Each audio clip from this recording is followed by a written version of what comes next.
everyone, it's Shell from Scrap Secrets and welcome back to my channel. Today's video is part of the Card Hoppin' September Hop from the Handmade Happiness Facebook group.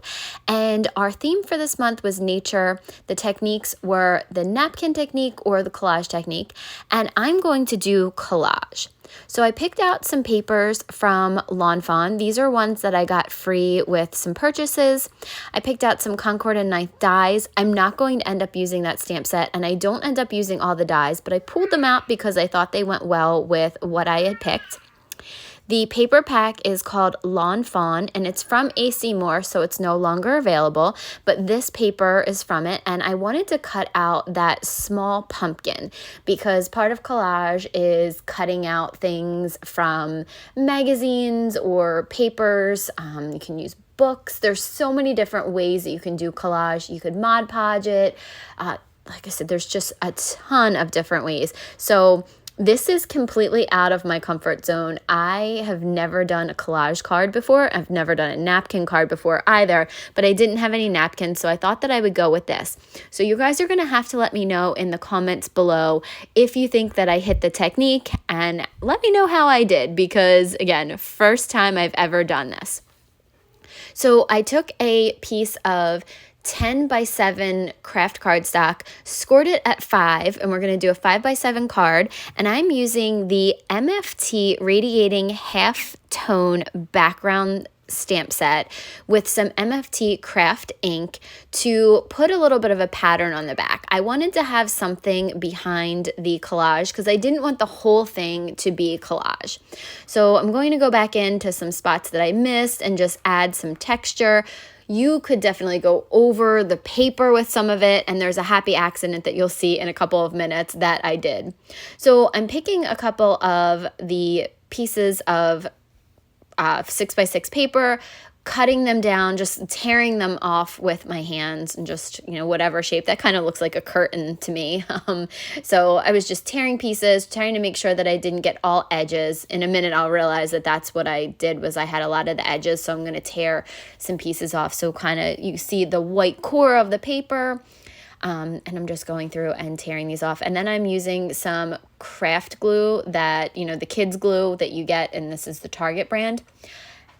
Because my honeybee glue died and there's no glue left in that one. I do have some other sticks, but I didn't take those out. I couldn't find them, so I just pulled this glue out.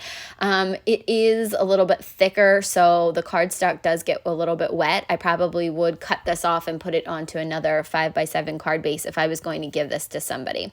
But this was kind of just for me to practice.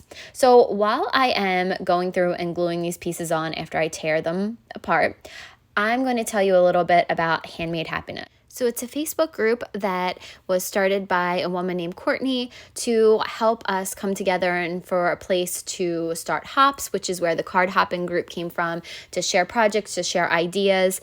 And Jen has done a fantastic job of coming up with a theme and 2 techniques every month for us to choose from. So like I said, this month was nature and collage or napkin, which I've never done either one of those techniques. So this is, again, totally out of my comfort zone. But it's a lot of fun. It is a challenge every single month. Some techniques or themes I'm really good with, and other ones really stretch my abilities like this month. Make sure that you check out all of the videos in the hop. I will have the link to the next person's video down in the description box, as well as the whole entire lineup. Just in case that something isn't working or you get lost, you can come back to my channel and pick up where you left off. So back to the card, I'm just trying to figure out what I'm going to do with this pumpkin. I didn't know how high up I wanted it. I didn't know if I wanted more background pieces. Again, I'm really second guessing myself on a lot of this. I tried to just do whatever I felt like doing. If it ripped in one way, figure out where to put the piece of paper. I really just tried to make it come together organically, but it's a little bit hard for my type A personality. This is, like I said, again, out of my comfort zone, out of my wheelhouse. So I'm just winging this, which is, let me know how it came out. So I have now glued down that pumpkin to the bottom right hand corner, and I'm going to take my scissors and cut off the excess pieces. Just kind of wiped off the excess glue, and then I'm going to cut off those pieces. And you can see there that the paper is really, really thin. This is very, very thin cardstock. It might be like the 65-pound from Michael's or AC Moore. It's very, very thin. So like I said, if I was actually giving this to somebody, I would cut it off and put it onto a new card base. So now I'm going to be using some dies. So I'm using Concord and Ninth Thankful Leaf dies. So I'm using that big maple leaf plus the interior pieces. And then there was 2 little pieces in there. I'm also going to use the Sweather Wetter dies, and you'll see those in a minute. And I'm going to ink up this maple leaf with 2 different colors of Distress Oxide. First, I'm going to use dried Marigold, which again, if you saw my, I think it was my last hop video, I love this color. And then it looks so pretty with Saltwater Taffy. I just think these 2 go together really well. Plus, these were in the color palette of the papers that I chose, the background papers from Fawn. So I'm just inking those up to get kind of a color gradation, going back and forth in between where the 2 colors meet, just to make sure that they blend really well. And then I am going to color in, or I'm going to ink up the 2 other little leaves that come in, that were in the set that I cut out as well. And this is just from some scrap cardstock that I had lying around. The back of it was shiny, so I could have done that side too, and it would have given it a different look. It would have had a little bit of sparkle and shine to it, but I decided that I didn't want any of that, which is another reason that I didn't use some of the other papers that I had pulled out. They had some foil on them, and I thought that'd be really nice, but I wanted this to be a little bit more plain, nothing with the foil on it. So I'm going to add a little bit of glue to the back of the maple leaf. Again, I'm using this school glue. This is very inexpensive. This is something that I think that kids would have so much fun doing. And it's really funny, when I was trying to figure out what I was going to do, I was thinking about when I used to watch Brooklyn and Madeline a lot when they were little.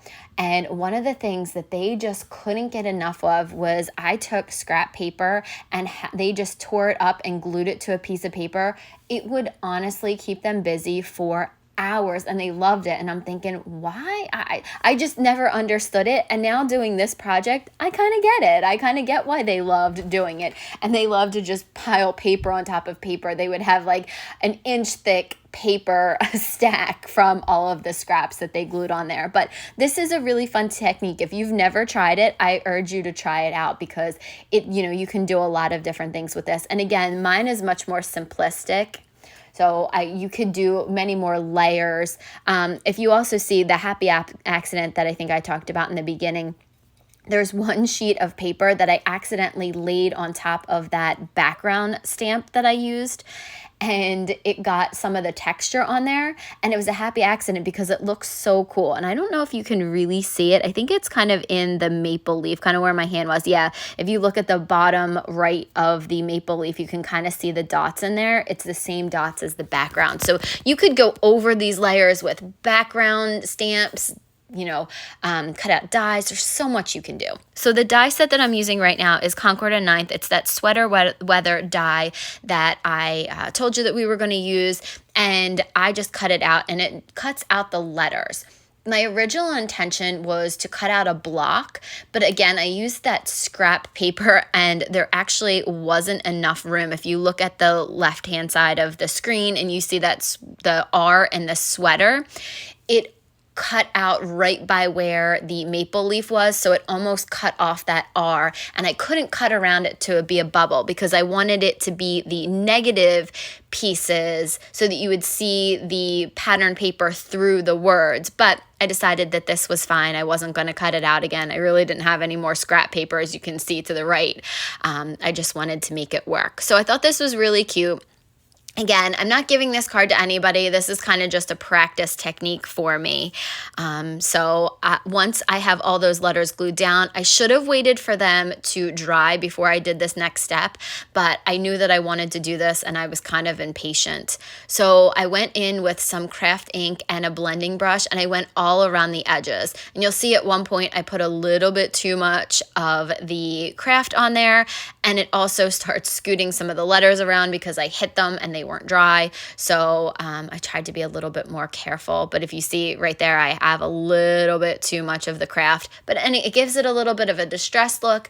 And I don't think there's a wrong way that you can do this. I'm glad that I decided to do this. It was a lot of fun, and that's the end of the card. So thank you guys so much for watching. Make sure that you hop along to everyone else's videos. If you have comments or questions, leave them below, and I'll see you guys again real soon for another video. Bye!